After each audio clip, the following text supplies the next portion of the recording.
Hello and welcome to Social Media Weekly, episode 11th August 2021. Social Media Weekly is brought to you by Virtual Palace Marketing, rehumanizing your marketing experience. My name is Sean. My name is Jay. This week's news, LinkedIn adds its own video meeting. LinkedIn has been supporting various third-party video meeting apps for a while now in order to facilitate users move from text to video calls without leaving their app. Just last week, they added their own native video option within its meeting platform. This will let users connect with each other without the need to download a separate app or move to a browser. LinkedIn has just been increasingly used as the default recruitment platform over the past 2 years, and having a native video calling feature will make interviews much easier to conduct. All you have to do while in a meeting, a text meeting, as in like when you're messaging someone, is to click a button that says create video, and voila, there you are. While in the video meeting, you can also do the following tasks like schedule meetings to both parties, have access to messaging, screen sharing, and add a virtual background. So essentially, it's the full-fledged video calling feature, except that at the moment, it only allows one-to-one calls.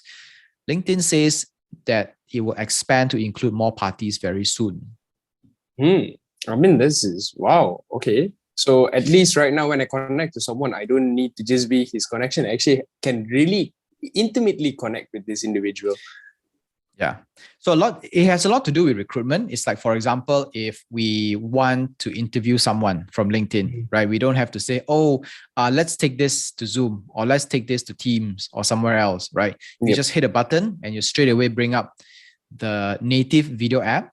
So the previous third-party one is that the receiving end needs to also maybe either have a Zoom app or a Teams app, or it leads to a browser or something. So this is a lot cleaner. It's more straightforward, less problems, more smooth, essentially, Yep. I would say. All right, next, Instagram tests ads in Shop tabs. Right now, Shop tabs is filled with posts created by business accounts that want to sell something on their Instagram.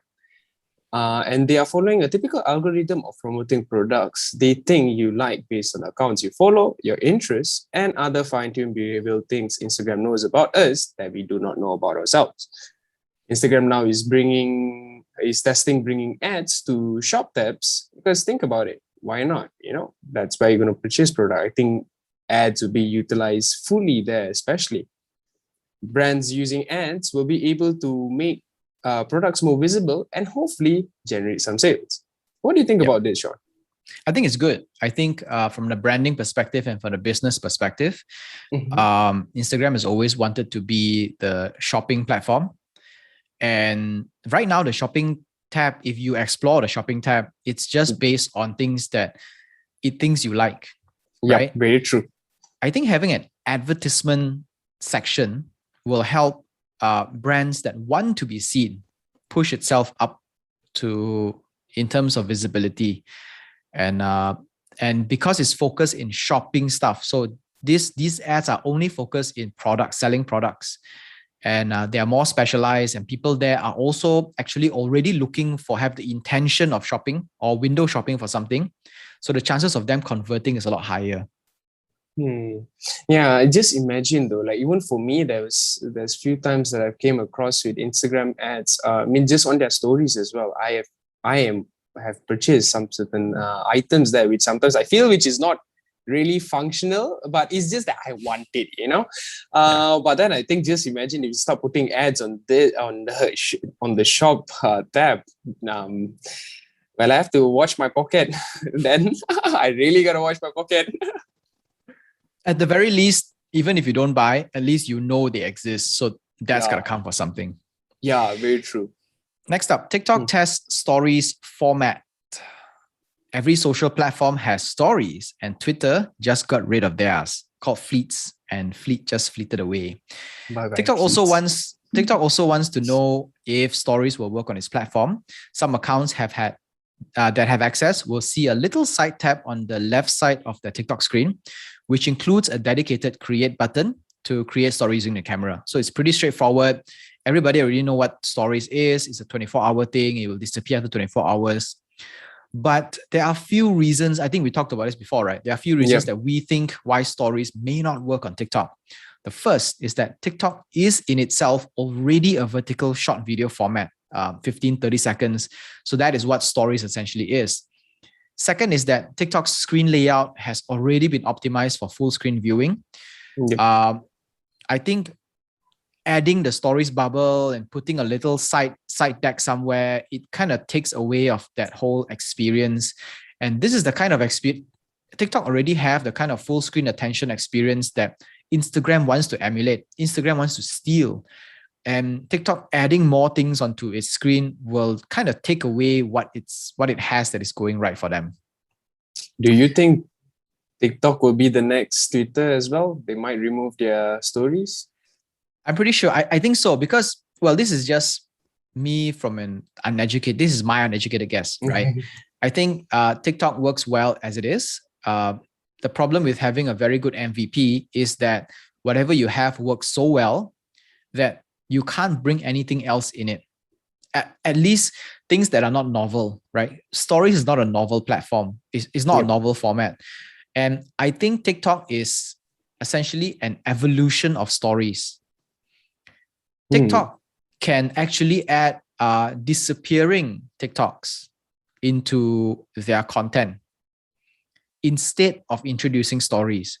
Because so it's like if TikToks are stories version 2, then you shouldn't add stories version 1 into that platform, right? Yeah. Actually, if you think if you put one dot to another, actually it kind of makes sense, because it's an evolution. Like you mentioned, it changed. So yeah, going backtrack to stories back again. I think they will need to think of something to give them a little bit of a better edge when it comes to stories. But let's just see. Let's just give it a couple of months and let's just see what happens with TikTok essentially. On the other end, I also think that TikTok creators are very experienced people and are very creative people and very good at what they do. If they are able to make it work, and if they're able to convert it into something like a new viral format, then that works as well, which is good. Yep, true. Okay, next. IG scammers profit from banning accounts. Okay, a report from a popular cybersecurity website, Motherboard, said that scammers are using a way to scam people on Instagram by banning and unbanning their accounts. A little bit of an unorthodox method, but let's just see how. Users who want certain accounts banned would contact their scammers. They would then use a verified account to impersonate a target by changing their names, photos, and bios. Then they will report the target as an impersonator to get them banned. Of course, Instagram would believe the verified account, right? Essentially, because they have the blue tick. Then these very people who help ban the accounts would offer a service to unban. Banning accounts would cost around $60, while unbanning would cost about $4,000 a pop. That is a huge money if you think about it, and especially with us Malaysians, if you think about conversion rate, that's a big hole in our pocket. In a request for a comment, Instagram told Motherboard that they are investigating these claims and service and urged people to report those they suspect are guilty of that kind of activities. Instagram also offers instruction in the help center to recover banned accounts. But in our experience, Instagram help centers is one of the worst in the world on purpose. I mean, like this, what I really hope Instagram gets better at this, because this new approach with banning accounts, scammers are evolving from different types of perspective. But Sean, I really want to know. I want to know what do you think about this, though? I think it's a very interesting way of scamming of scamming someone. Okay, think about this, right? There are thousands upon tens of thousands and hundreds of thousands of verified accounts there. And long time ago, Instagram used to only verify certain kind of accounts based on certain criteria. And nowadays, anybody with 1 million followers can get verified. Of course, they have already tightened this thing, right? But it used to be quite easy to get a verified account. And it's so easy to get 1 million followers. All you have to do is buy them. But whether they're real people or not, Instagram may not even be bothered to see. And I think it's quite ingenious. I mean, not that I'm supporting this thing. It's a bad thing to do. But the cool thing about it is they actually use a verified account. Like, for example, I use my verified account to impersonate you. And then I go tell Instagram and say, hey, this guy is impersonating me. Ban this fella. Then you get banned because maybe your brother says he don't like your face, and then he pays me $60, right? Then you come to me and say, oh my God, my account got banned. And I pretend to be very nice. Oh, I pretend to be so sympathetic. I'm so sorry for you. Would you like me to help? Because Instagram's customer service is very bad at dealing with all these kind of issues, but I know how to work with it in such a way that I can help you unban your account, right?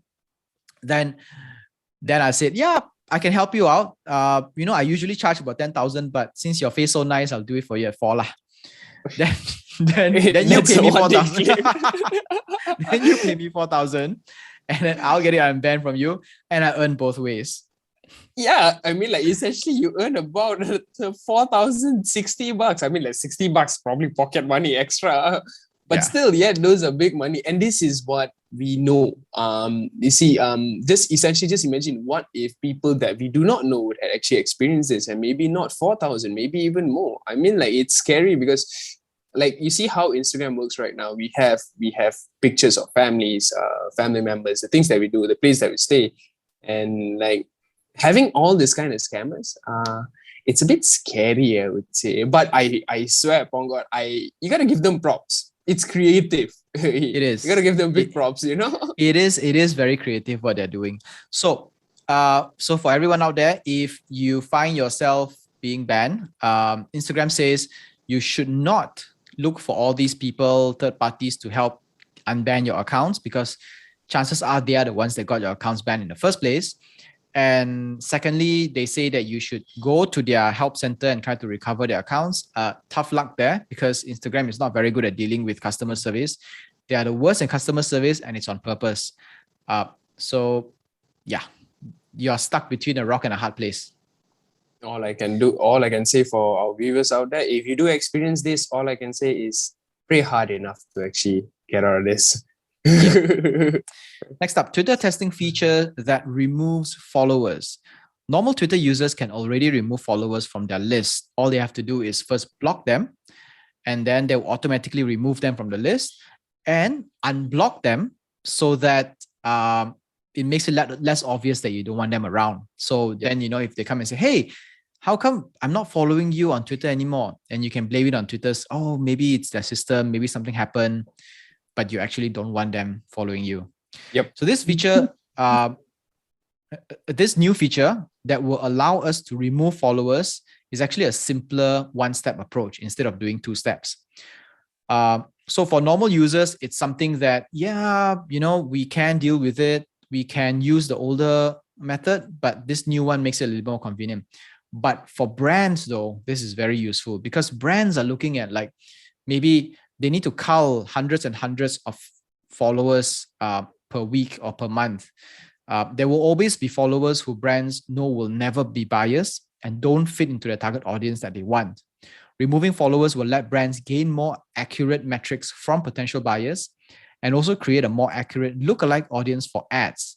So this idea of having more followers is better is actually not entirely true, because if brands use lookalike audience and they want to read more accurate metrics and not just the vanity metrics, then they need to actively look into their follower count and see, okay, do these people fall into the group that I want? If not, I remove them. So my number of followers may be less, but at least they're cleaner and they're more accurate. Yep. I guess that's for me. I kind of like the part where they said when you mentioned that Twitter, the only way that you want to remove somebody from your following list, blocking and unblocking the person. So I think, Sean, have you experienced that? Yes, I have, and I have done it as well. So, so that's the problem with Twitter, right? Because I've used it for so long, and I have moved away. That when I started using Twitter, it was very, very long time during the BlackBerry days. So I was in this CrossFit gym, and there were a lot of these people, and we don't connect with each other anymore. So I just want to clean up my my account, and Twitter don't allow you to do that directly. Just remove. You can't do that. You have to block it in order to kick them out of your list, your follower list, and unblock them so that it doesn't seem as if I have completely disappeared or I'm blocking. And blocking is a very, very severe thing, right? You should. Blocking is always that most, the final level of unfriending someone. Yeah, actually come to think of it. But blocking and unblocking though, like then after I just be like, hey bro, you're not following me. And I think Twitter had some issues. Yeah, you can always blame it on the system. You can always blame it on the system because it's unblocked already. But if it's blocked, then that's a problem. So if there is the 10 commandments of social media or of the 21st century, one of it should be thou shalt not block anyone. Correct. Yo, actually, if you think that's good.